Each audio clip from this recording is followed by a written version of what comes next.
या बड़ी मेहरबानी। हम आसम रजा साहब से बात करते हैं कि आसम साहब, ये आपने किसानों की बात सुन ली सारी। अब आपने देखा, एक्सपीरियंस हमने ये देखा सुना कि मरियम नवाज शरीफ साहबा ने, सीएम पंजाब ने रोटी 16 रुपए की कर दी और नान भी सस्ता किया। इसके पीछे क्या वजह क्या था? ये इम्पोर्टेड गंदम इसके पीछे है या कोई और चीज़? देखिए, गुजारिश ये है कि इस टाइम पे जो सूरत हाल है उसमें जो इम्पोर्टेड वीट आई थी वो तो ख़त्म हो गई मार्च में, और आखिरी जहाज़ जो आए वो मार्च के अंदर आए। अच्छा, मार्च में ख़त्म हो गई जहाज़ आखिरी मार्च में आए। ठीक है। वो उसके बाद किस रेट पे आई है पाकिस्तान? वो देखें, वो जिसने इम्पोर्ट की उसने किसी भी फ्लोर मिलर को सस्ती गंदम नहीं दी। उसने पंजाब का रेट देखते हुए कि 4700 है सरकारी इजरा का रेट, सरकारी रेट, ठीक है, उसके मुताबिक 100-150 रुपए का फर्क रखा। वो आई कितने में है? वो तो देखें, $275 वाली कराची पहुंची, 272 वाली पहुंची, 260 वाली पहुंची, कितने में पड़ती है? 2800-2900 रुपए में 3000 मैक्सिमम आई जी कराची पहुंच के। ठीक है। उसके बाद पंजाब तक, लाहौर तक।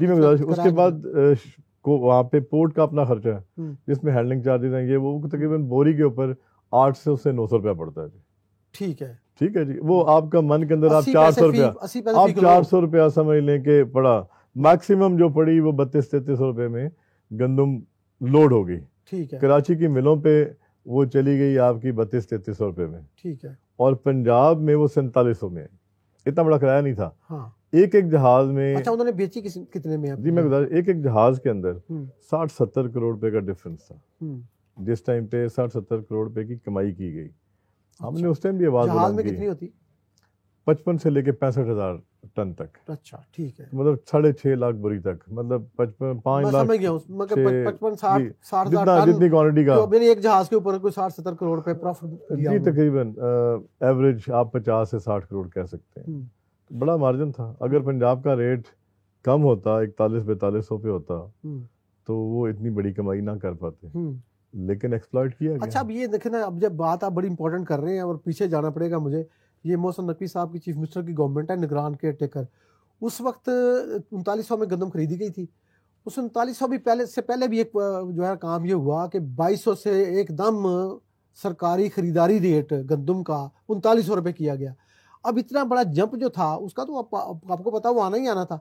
जब ये 3900 में खरीदी तो उसके बाद मुझे जहाँ तक याद है कि फूड डिपार्टमेंट के अंदर जब बिलाल अफजल थे फूड मिनिस्टर, फिर बाद में केयर टेकर सीएम के पास चार्ज गया, तो ये फैसला हो रहा था कि 3900 में खरीदिए तो 4100 में बेच दो, क्योंकि ताज़ा फसल आई थी। इंसिडेंटल चार्जेस और लोन इतना बड़ा, ये इतनी लंबी मुद्दत का नहीं था, 2-3 महीने का लोन था, कम सूद था, तो वो कह रहे थे कि 4100 में चले जाएंगे। ये फिर 4700 वाला रेट जो हुआ है, ये क्या चक्कर है? आप थोड़ा सा इसी तरह जो जिस टाइम की आप बात कर रहे हैं, आप रिकॉल करें तो फैसलाबाद में चैम्बर के ऑफिस में सीएम साहब ने खुद कहा था हम 3500 में इशू करेंगे। वो आज भी क्लिप्स आपके पास मौजूद होंगे।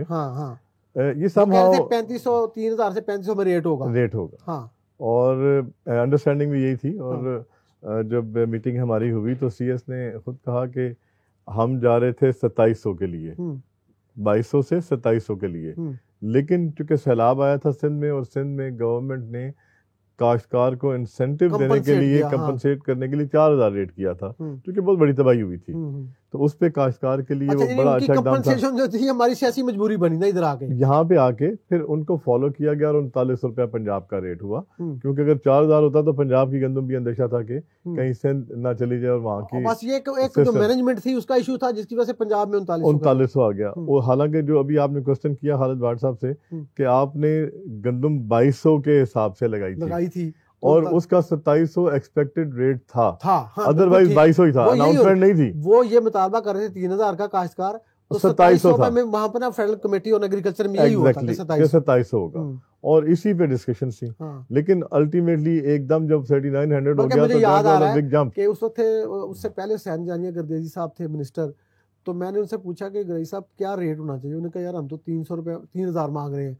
तो मैंने कहा फिर क्या हो सकता है? उन्होंने कहा हम तो 3000 पड़े हुए हैं। तो मैंने कहा नहीं, 2500 में 2200 300 400 बढ़ता है तो ये हो जाएगा। कहने लगे कि नहीं यार वो हम 3000 पे अड़े हुए हैं।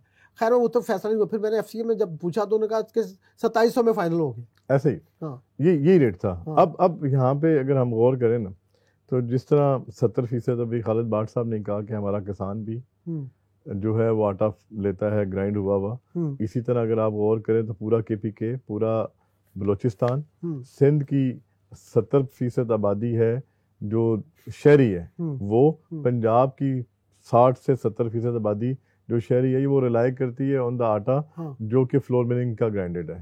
हुकूमत का पर्सपेक्टिव जो उनसा है वो मैं जो समझ सक पाया हूँ वो ये है कि इससे इस टाइम पे आवाम को सस्ता आटा मिल रहा है, और वो जो रिलीफ हमें मिला, जैसे पहला चंक ईद के बाद आपने देखा कि हमने 500 रुपये की कमी की, वो 4700 से 3900 वाली जो गंदम थी या 3800 वाली थी, हमने वो 500 रुपये आगे पास ऑन कर दिया। आज के दिन मजीद आटे की प्राइसेस कम हुई हुई हैं, चूंकि गंदम सस्ती अगर आ रही है, रेट चल रहा है अभी हमें 3300-3400 रुपये का अगर आ रहा है तो उसके मुताबिक लाहौर शहर में है, पिंडी में है, मैं गुजारिश करता हूँ पंजाब के अंदर 1800 से लेके 2000 रुपये तक आटे का रेट 20 किलो एक्समिल, और आगे रिटेल उसी तरह 2100 तक मैक्सिमम होगी, इससे ऊपर नहीं लाहौर में 2100 है, लाहौर में 20 किलो का थैला इससे ऊपर नहीं है। अब अगर आप गौर करें, 2100 का नीचे भी है। अब अगर आप गौर करें तो 2800 से अगर 2100 लाहौर में है और 2800 से अगर 1900 जनूबी पंजाब में है, तो आप देखें ये बहुत बड़ा गैप आया हुआ है। आम आदमी जिसकी मेन स्टेपल फूड है ही आटा, गंदम है, उसके वाले से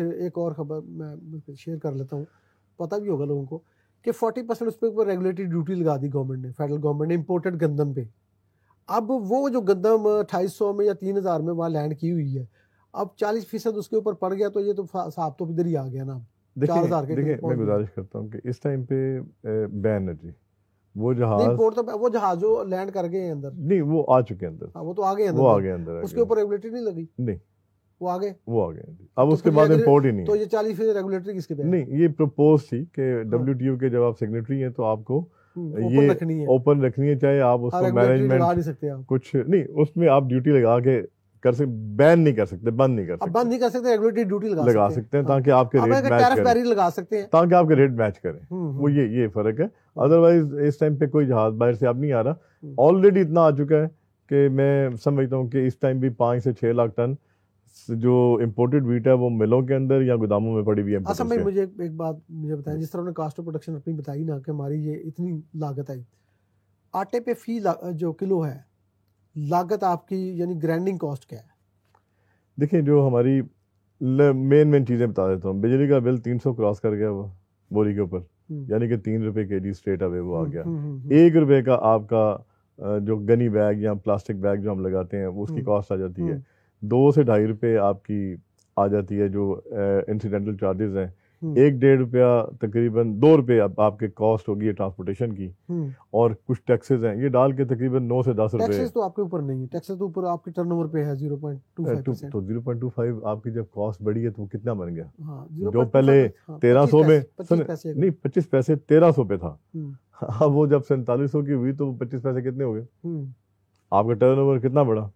ये कॉस्ट वहीं पे बढ़ गई। लेकिन वो तो पास ऑन करते हैं ना, आपके टैक्स तो नहीं, वो तो आप नहीं टैक्स तो इनकम टैक्स आपने देना है। इनकम टैक्स की शक्ल है, हमारा जीएसटी नहीं है। जीएसटी नहीं, मुझे पता है टर्नओवर इनकम टैक्स है, लेकिन इनकम टैक्स तो वो आगे चला गया। मैंने आपको ओवरऑल बताया, यूबीआई, सोशल सिक्योरिटी, ये सारी चीजें डाल डूल के तकरीबन 10 रुपए के करीब है ग्राइंडिंग कास्ट 1 किलो के ऊपर।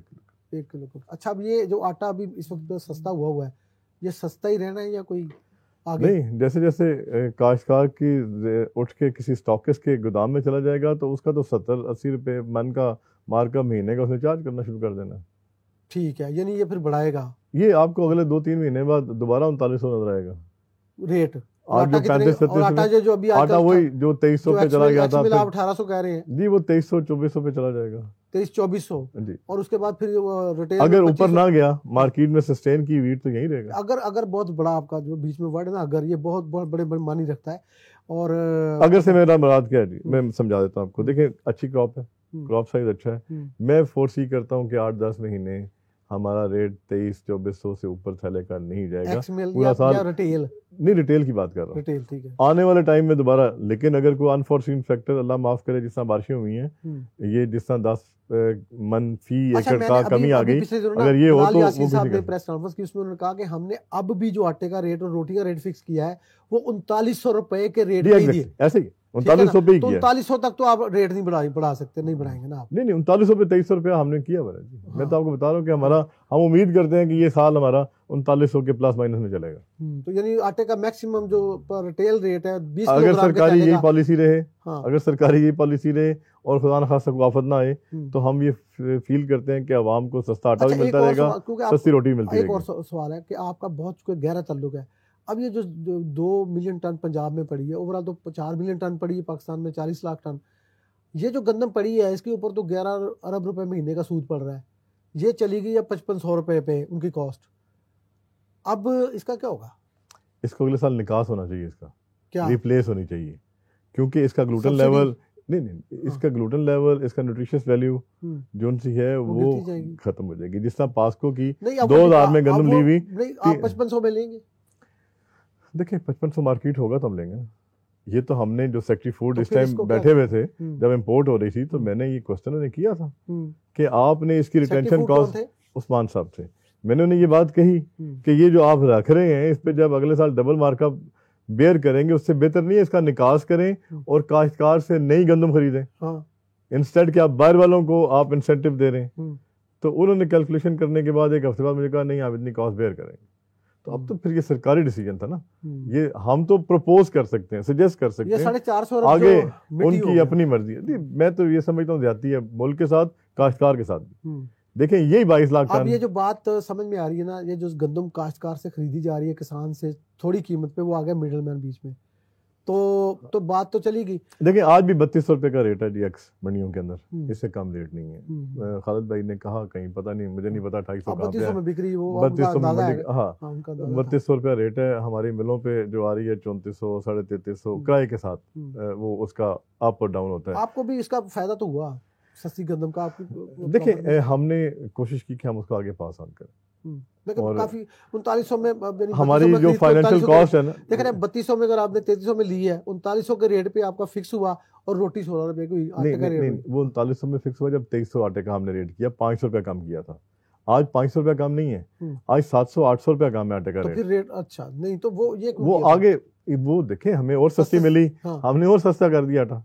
आप ओपन मार्केट में सस्ता आप खुद देख लें, मजीद सस्ता करने का है। देखिए मेरा ख्याल है कि अभी फसल आ गई, अब इससे नीचे तो रेट नहीं जा सकता, इससे ऊपर जाएगा, अब इससे नीचे वापस नहीं जाएगा। आपका बहुत शुक्रिया आसिम साहब। खालिद बार साहब आपका भी शुक्रिया।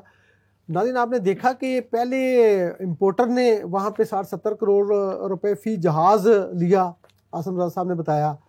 खालिद बार साहब ने कहा कि हमारे किसान से 250 रुपये में गंदम ले ली।